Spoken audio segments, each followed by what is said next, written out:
After last night's amazing dive, I was wondering what to do with the half a dozen pumpkins that we saved last night.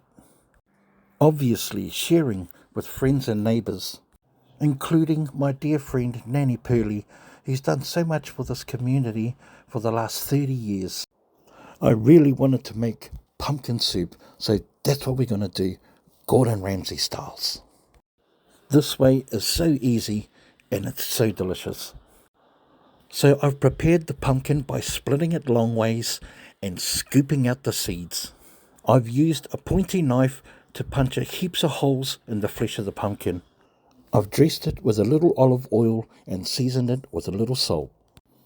180 degrees and 45 minutes later, it should come out looking like this.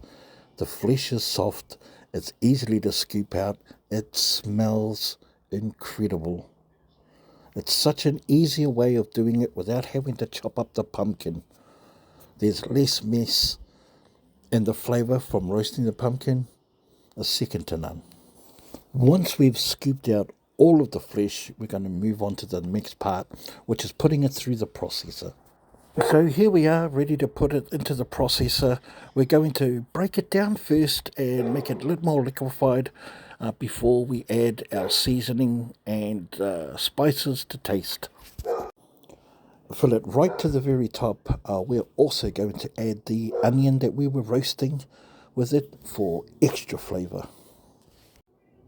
We blend it for a few more seconds, maybe 15-20 seconds, before we give it a taste test. This is my favourite part right here. This is the first taste test. Oh yeah, baby, let's go.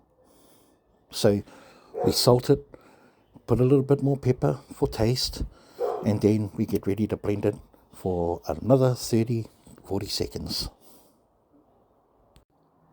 From here you can freeze it, put them into bags and chuck them in the freezer and then reheat them for when you want it. Or if you're going to eat it straight away, you can pass it through a strainer and just make it more luxurious and thin it out a little. Put it into a pot, reheat it slowly, and then just add cream.